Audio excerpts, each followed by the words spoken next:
Welcome, Taurus. This is Regina from Pacific Tarot, and I'm getting ready to do your April new moon in Aries reading for the 1st of April. This will cover about the first 2 weeks of April, as new moons are half a month, the energy of that new moon. I am have already laid out the past, the present, and the future. I'll clarify with another deck and finish off with an oracle card. And the April new moon is giving us fresh energy to start over as we're coming out of this long dark night of the soul, or a hibernating winter, as I call it, where all of the planets since easily last fall have been retrograde, long retrogrades of major planets and minor planets, and planets are all now moving directly. So this is part of the equinox energy, the beginning of the astrological new year. If you enjoy this reading, please like and subscribe to my channel. And Taurus, let's get started with overall energy, the Two of Cups. The Two of Cups is a traditional card of a love relationship, a deep connection based on self-knowledge and authentic communication between two people. A communication that rests on a deep connection. And this is also you coming out of this long winter, choosing, reselecting yourself, your higher self, reacquainting yourself with your higher potential, the best version of you. This is you having a deeper knowledge and love of self, so that you are understanding that self-love privileges all love and is the basis for all relationships, not simply with human beings, but with the objects of your desire, or the direction, a heartfelt and passionate direction that is authentically aligned with who you are.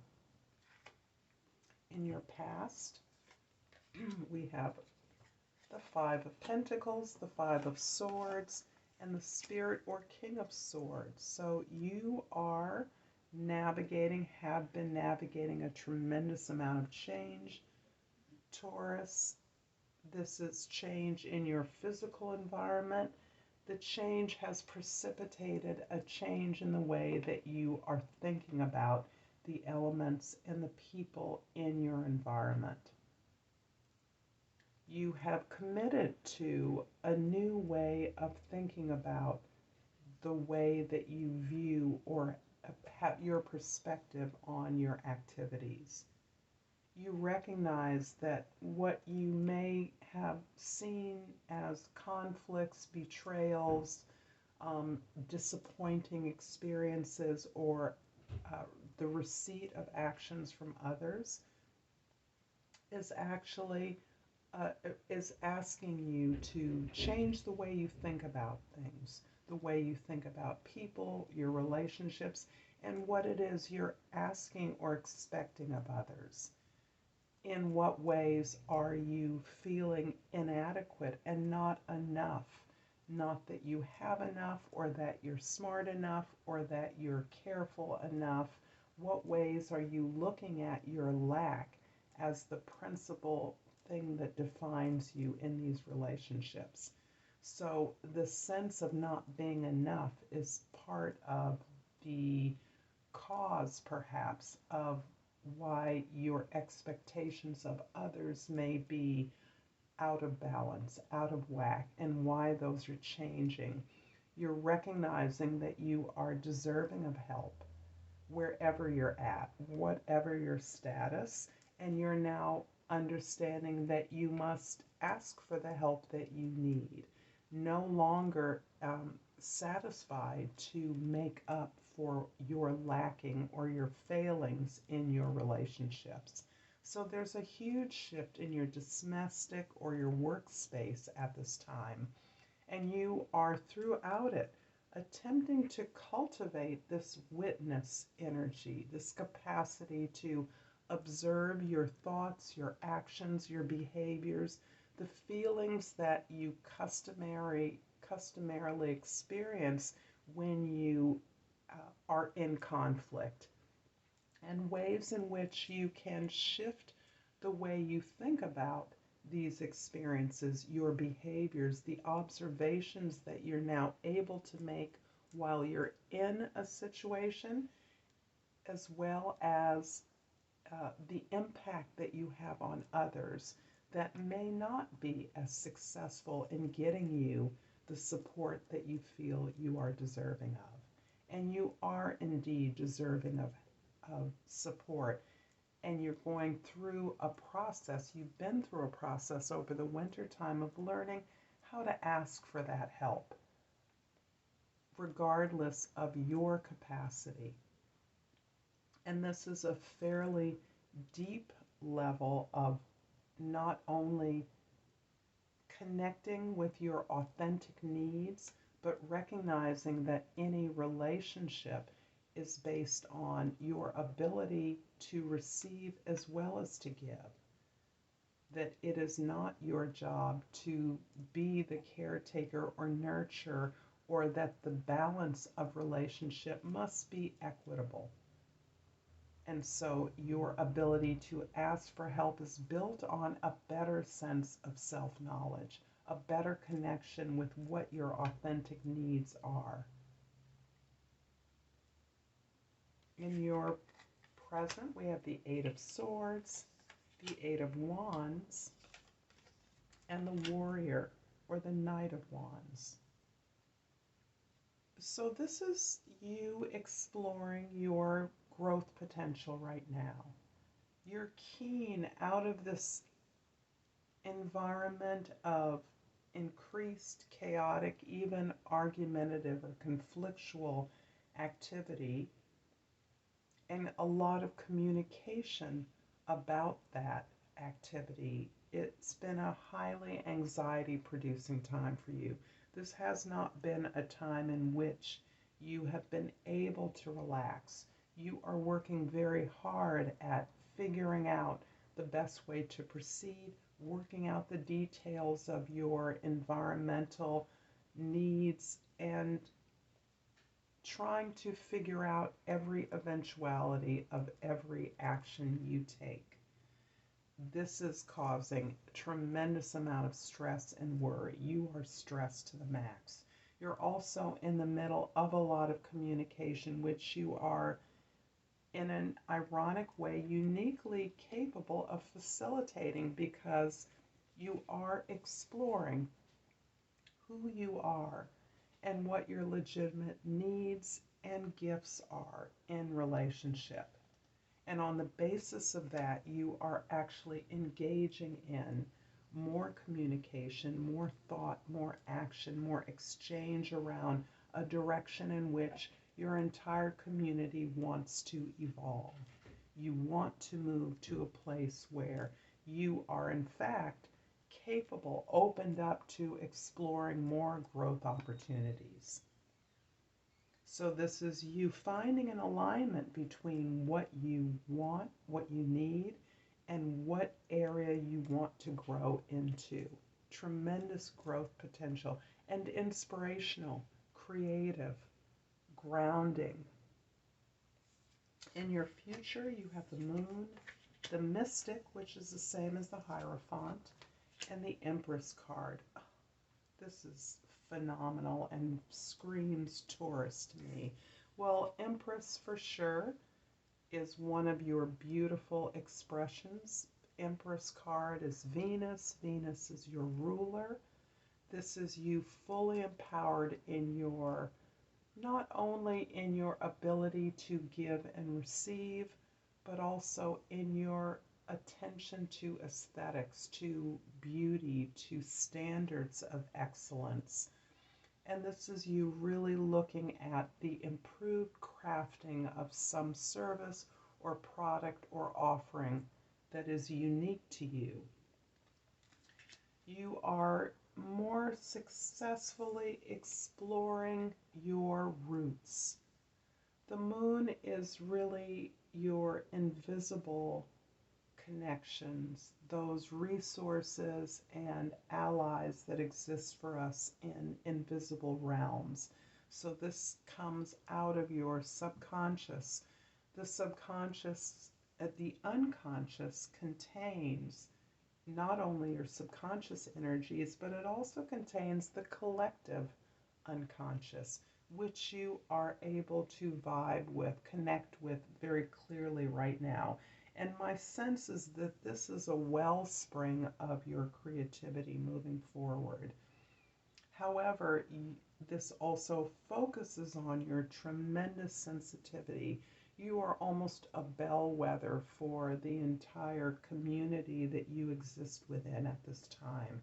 And as you are looking more authentically at your own needs, more honestly at your own needs and gifts, you are also sensitive to the needs and requirements of those not only in your environment, but really in the world.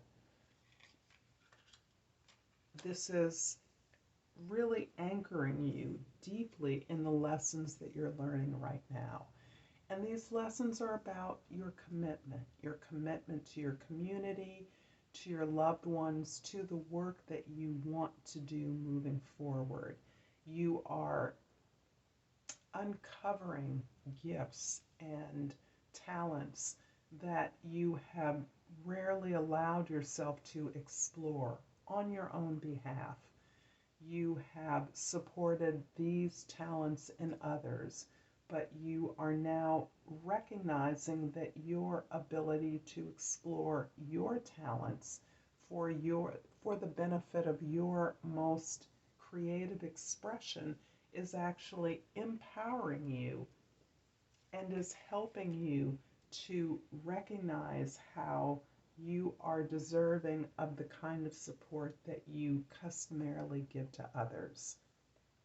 And this is critical because you have cloaked in many ways these talents and powers behind some kind of a facade.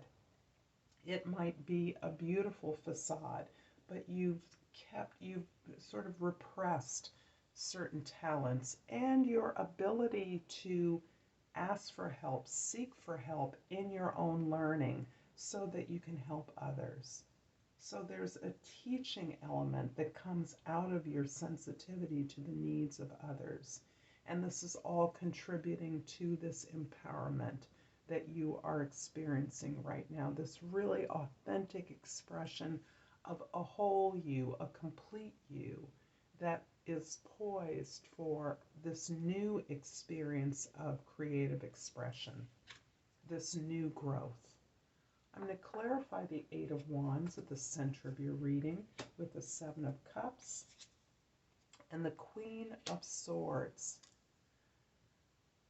What's shaping this opportunity to facilitate this conversation, this exchange that helps you approach the changes that are occurring in your environment, the changes that are occurring in your relationships and in the way you communicate are a plethora of options and opportunities that are customarily very distracting to you. This is everyone's needs, everyone's options that kind of, I'm feeling, get mushed together in your environment. And the role that you have played in the past, but you are increasingly playing, is as the mediator, as the facilitator, as the one who picks, selects, and helps others to pick and select the opportunities that are most appropriate for them. In this capacity, you now have a chance to make choices that benefit you, but you do this in a solid partnership.